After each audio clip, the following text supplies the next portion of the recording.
జై న్యూస్ కి స్వాగతం। ఈరోజు వార్తల్లోని విశేషాలు।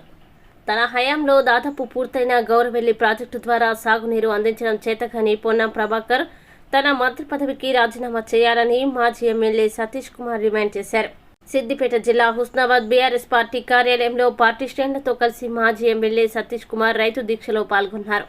హుస్నాబాద్ నియోజకవర్గంలోని హుస్నాబాద్, కోహెడ, చిగుమామిడి, సైదాపూర్, భీమదేవరపల్లి, ఎలకతుర్తి మండలాలకి సాగునీరు అందించడంలో మంత్రి పొన్నం ప్రభాకర్ పూర్తిగా విఫలమయ్యారని విమర్శించారు। కాంగ్రెస్ పార్టీ గెలిచి రాష్ట్రంలో కరువు తీసుకువచ్చింది తప్ప ఏమీ చేయలేదని ఎద్దేవా చేశారు। ఎండిపోయిన పంటలకి ఎకరానికి 25,000 రూపాయల నష్టపరిహారం ఇవ్వాలని, పండించిన ప్రతి పంటకి క్వింటాల్కి 500 రూపాయల బోనస్ ఇవ్వాలని రాష్ట్ర ప్రభుత్వాన్ని డిమాండ్ చేశారు। పంట నష్టపోయి ఆత్మహత్య చేసుకున్న రైతు కుటుంబాలకి 25 లక్షల రూపాయల పరిహారం ఇవ్వాలని, శాసనసభ ఎన్నికలకు ముందు ఇచ్చిన హామీ మేరకు రైతులకి 2 లక్షల రూపాయల రుణమాఫీ వెంటనే అమలు చేయాలని కోరారు।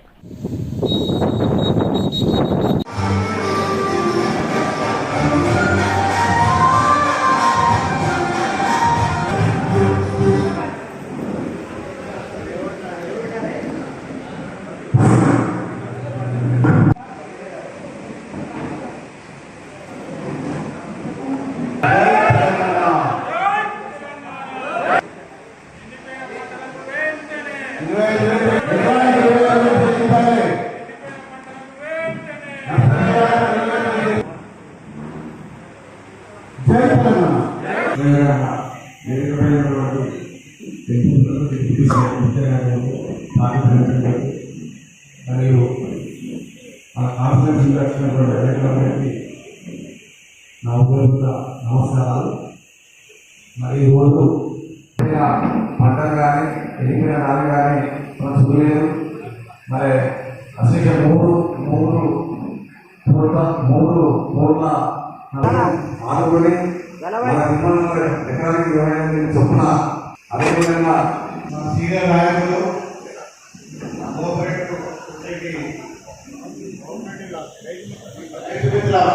రైతు మిత్ర అధ్యక్షులు మాధవరెడ్డి గారు మాట్లాడుతున్నారు।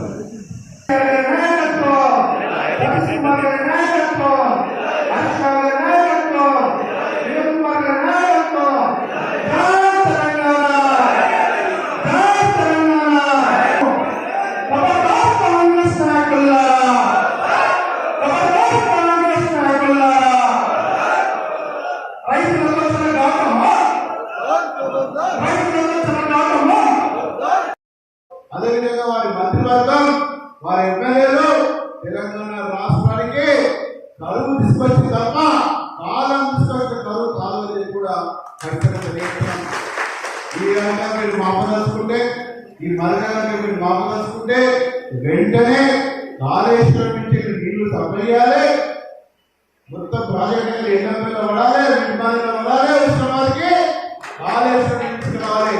అప్పటి వరకు మేము రైతాంగం వెంటనే ఉంటాం, మేము ఎప్పటికి కూడా గుర్తు చేస్తామని చెప్పి కూడా తెలియజేస్తాం।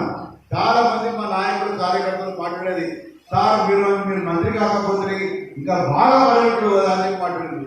సరే, నా అదృష్టము అయిన కాలంలో అదిగా మా కార్యకర్తలకి మాకెరికే, కానీ నువ్వేదో మంత్రి లెక్కున్నావు కదా, అన్ని రెడీ చేసి పెట్టావు కదా, ఒక పోయిన సూచనతో ఇన్వాల్వ్ చేశావు కదా, మరి ఆ సూచన కూడా తీసుకురాకపోతే నువ్వు ఎందుకే ఆ మంత్రి ఉండు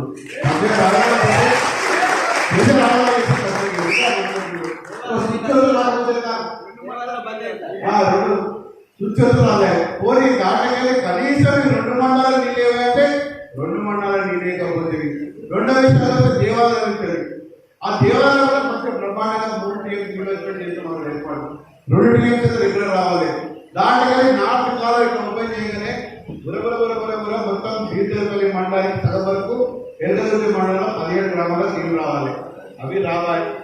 నేను వాస్తవం చెప్తారా, ఒకప్పుడు ఎలకతుర్తి మండలంలో కూడా తెలంగాణ రాష్ట్రం రాకముందు, నార్త్ కిరణం ఓపెన్ చేయకముందు ఔద్యోగిక కాకతీయ కిరణం ద్వారా నీళ్లు వచ్చేది కాబట్టి ఇంటికి కూడా రైతాంగం అందరూ కూడా పోయాక వ్యవసాయం పని చేసేది అక్కడ భూమికి। ఈ తెలంగాణ రాష్ట్రం వచ్చిన తర్వాత ఎప్పుడైతే మనం దేవాలయాన్ని మొదలుపెట్టినామో ఇక్కడ వాళ్ళు అక్కడ వాళ్ళు బయటికి వెళ్ళి మనము రైతులను తీసుకొచ్చి మన రైతులను తీసుకొచ్చి పనిచేసిన పరిస్థితి ఏర్పడదని కూడా మీకు తెలియజేస్తున్నాను। అటువంటి ప్రాంతం అంతా కూడా మళ్ళా ఏడాది లెక్క మార్చే ప్రయత్నంలో కూడా ఇవాళ కాంగ్రెస్ ప్రభుత్వం ఉన్న సంగతి గుర్తు చేసుకోవాలని చెప్పి తెలియజేసుకుంటూ మా డిమాండ్ ఒకటే, మిడిమానే నింపాలి. మిడిమానే ద్వారా చిగురుమాడి మండలానికి, సైదాపూర్ మండలానికి, అదేవిధంగా దేవాలయ ద్వారా బీర్దర్పల్లి మండలానికి, అదేవిధంగా ఎదుగుతి మండలానికి, ఇదే కాకుండా రంగరాం సాగర్ ద్వారా చిగురుమాడికి కోయల మండలానికి ఖచ్చితంగా నీళ్ళు ఇవ్వాలని చెప్పి మేము డిమాండ్ చేస్తున్నాం. ఈ వ్యవసాయంలో కూడా ఉన్న పంటలు కాపాడాలి. అదేవిధంగా వచ్చేసారి పంటలకు ముందే నీళ్ళు ఇవ్వాలి, ముందే రైతు బీమా ఇవ్వాలి, అదేవిధంగా రైతులను కూడా ఆడుకోవాలి. ఇదే కాకుండా ఇంకో చాలా ముఖ్యమైనది, నవంబర్ లోపల డిసెంబర్ లోపల మేము ప్రభుత్వానికి రాగానే 500 రూపాయల ఏమిస్తున్నారు, బోగసా బోనసా మరి ఏమిచ్చిండ్రు బోనస్ పద్ధతి కూడా మరి మీరు బోనస్ అవుతారా అది కూడా ఉంటారా? అందుకోసం పోతే మీరు ఇవ్వకపోతే పర్వాలేదు, కానీ రేపు ఆల్రెడీ ఇప్పుడు హార్వెస్ట్ నడతానే ఉన్నకాడికి ఏదో కొత్త గొప్ప మరి కనీసం ఇప్పుడైనా కానీ క్వింటాల్కి 500 రూపాయలు చొప్పున బోనస్ ఇవ్వాలని కూడా మీరు చెప్తున్నా. ఇదే కాదు, మీ యొక్క తెలివి లేదు తలంతో, రైతుల పక్షాన లేని తలంతో, కాళేశ్వరం ద్వారా నీళ్లు లేపే బాధ్యత లేని పక్కన ఇవాళ రైతాంగంలో దాదాపు 219 కన్నా ఎక్కువ మంది చనిపోయారు. వాళ్ళ కుటుంబాలకు చాలా కష్టం ఉన్నది. వాళ్ళందరూ కూడా ఖచ్చితంగా 25 లక్షల రూపాయల ఎక్స్ప్రెస్ చేయాలని డిమాండ్ చేస్తున్నాం.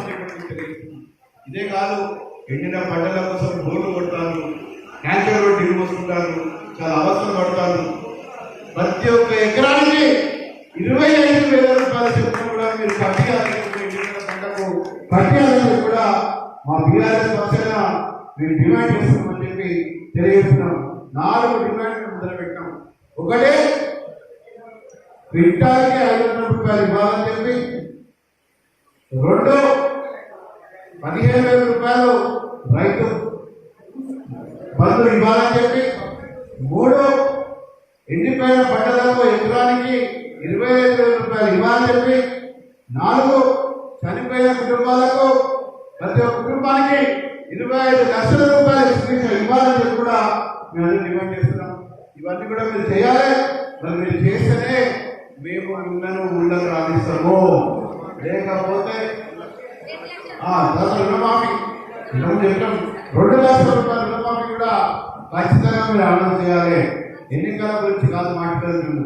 ఎన్నికలలో కూడా ఓడటం గెలుస్తాం, ఏమైందో ప్రజలు నిర్ణయిస్తారు, అదంతా బాగా చూసుకుంటారు, చెప్పుకుంటారు, మంచిగా ఉండదు. కానీ రైతులు బాధపడిన తర్వాత, రైతులు ఇబ్బంది పడిన తర్వాత మరి ప్రభుత్వం మనం మొదటికే చెప్తున్నాం, ఎత్తేసిన వ్యవసాయం మంచిగా ఉండదు, రైతు వేసిన రాజ్యం మంచిగా ఉండదని చెప్పి తెలియజేస్తున్నాం.